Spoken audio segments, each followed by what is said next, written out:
Por primera vez en la historia, el valor en bolsa de una compañía europea del grupo LVMH ha superado la marca de 500.000 millones de dólares. ¿Estamos ante una buena o ante una mala noticia? Veámoslo. Por primera vez en la historia, la capitalización bursátil de una compañía europea ha superado el valor de $500 millón, de 500.000 millones de dólares. Y el grupo empresarial que lo ha conseguido ha sido el grupo LVMH, Louis Vuitton Moet Hennessy, cuyo propietario Bernard Arnault es a su vez el hombre más rico del planeta. La riqueza de Arnault, según la lista de Forbes, supera los 165.000 millones de dólares, por encima, por tanto, del patrimonio neto de personas tan conocidas como Elon Musk o Jeff Bezos. ¿Y por qué motivo el grupo LVMH ha superado el valor de 500.000 millones de dólares en bolsa? Recordemos algo que ya hemos explicado en otras ocasiones en este canal. El valor de una compañía, el valor bursátil de una empresa, no es más que el valor equivalente a presente y descontando los riesgos de los beneficios futuros que se espera que esa compañía vaya a tener. Por tanto, la capitalización bursátil de una empresa puede aumentar por dos razones. Por un lado, porque se anticipe un incremento de los beneficios futuros de esa compañía.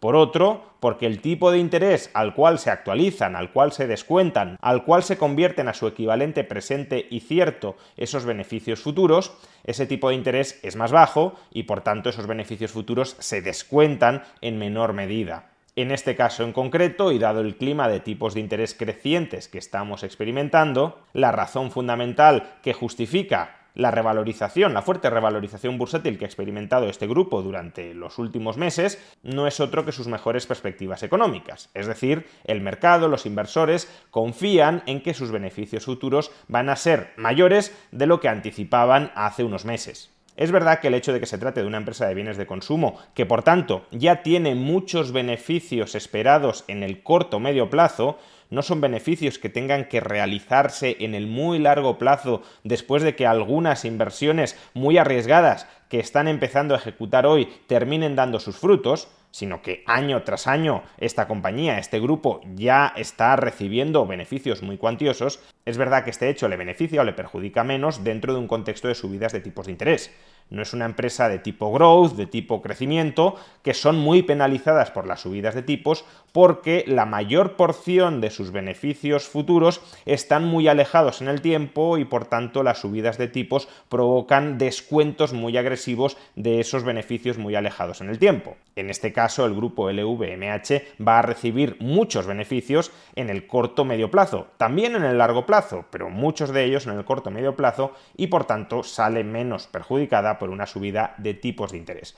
No obstante, el factor fundamental que explica la revalorización es, como decía, que sus perspectivas de beneficios futuros han mejorado. ¿Y por qué han mejorado sus perspectivas de beneficios futuros? Porque estamos hablando de un grupo especializado en marcas de lujo cuyo crecimiento se está concentrando en un tramo muy concreto del mercado. Y es China. El consumidor chino cada vez demanda más productos de lujo y por tanto más productos de esta marca. Dado que el año pasado fue un año económicamente malo para China, no desastroso, no es que la economía colapsara, pero sí creció mucho menos de lo que se esperaba y además fue un año de confinamientos bastante duros, equiparable hasta cierto punto a 2020, durante ese mal año 2022, las perspectivas de crecimiento de este grupo que comercializa marcas de lujo se vieron negativamente impactadas o al menos frenadas o desaceleradas.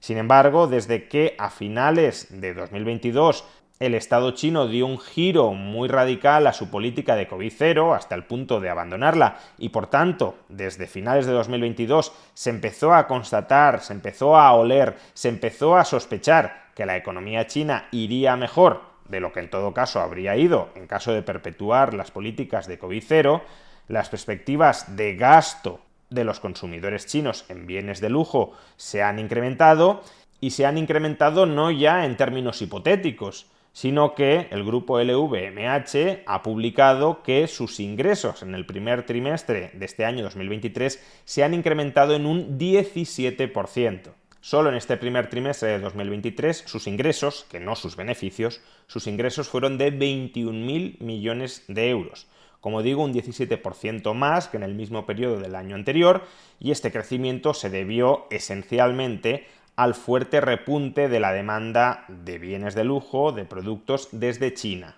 Si cabía esperar que China comprara mucho más, y efectivamente está comprando mucho más, incluso más de lo que esperaba después de las revisiones, una vez anunciado el fin de la política de COVID cero, pues entonces, si el grupo LVMH va a tener todavía más beneficios de los que creíamos, eso significa que la compañía vale más de lo que inicialmente habíamos anticipado.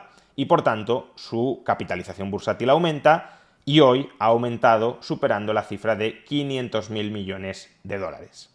Es, como digo, la primera empresa europea cuya capitalización bursátil ha superado en toda la historia el valor de 500.000 millones de dólares. Ahora bien, ¿deberíamos sentirnos orgullosos de esto? ¿O más bien observarlo con cierta preocupación?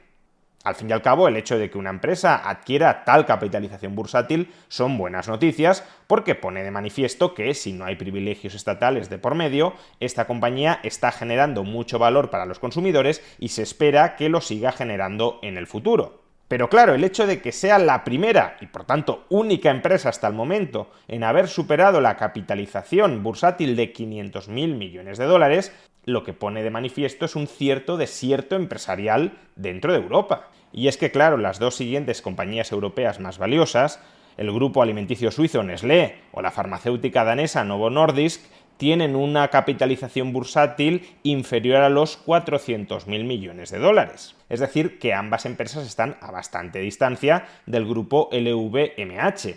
Y claro, la comparación de este ecosistema empresarial en Europa con lo que ocurre en Estados Unidos no deja de ser deplorable. Por ejemplo, ¿cuál es el valor de Apple? ¿Cuál es la capitalización bursátil de Apple? 2,6 billones de dólares. Más de 5 veces el valor del grupo LVMH, que como ya hemos dicho es la primera y única empresa europea en alcanzar la cota del $500 millones.